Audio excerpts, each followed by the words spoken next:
Hindi nakapalag ang aktres at sexy vlogger na si Ivana Alawi nang tila ma-hotseat siya sa naging collab nila ng aktres na si Bea Alonzo. Lalo na ang nausisa ni Bea ang love life ng leading-lady ngayon ni Coco Martin sa FPJ's Batang Quiapo.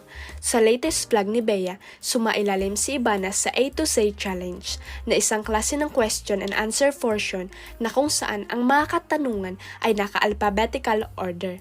Tuwang-tuwa si Bea dahil bukod sa ito ang first vlog at first meeting nila ni Ivana ay unti-unti na rin nakilala ang vlogger. This was my first time meeting her and I'm happy na mas nakilala ko siya through this challenge. Caption niya sa video. Nang matanong ng what color best describes your love life right now, pink ang isinagot ni Ivana na sinigunduhan naman ni Bea ng tanong na, are you dating anybody right now? Tumango naman agad si Ivana at nag-follow up question na si Bea sa kanya. Namumula ka girl, bago pa lang kilala ko ba to?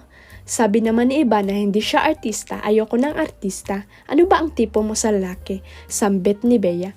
Pagbubunyag ng vlogger, alam mo ayoko ng puging-pugi pero gusto ko yung ugali niya. Sa ugali ako nai-inlove. Anong ugali yung pinaka-type mo?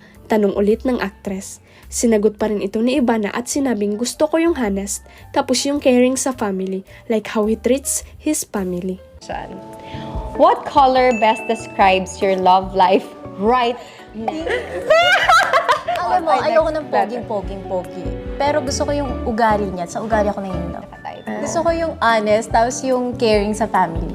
Like how he treats dapat. Huwag kalimutang i-click ang subscribe button at i-ring ang notification bell para sa latest at legit chika updates.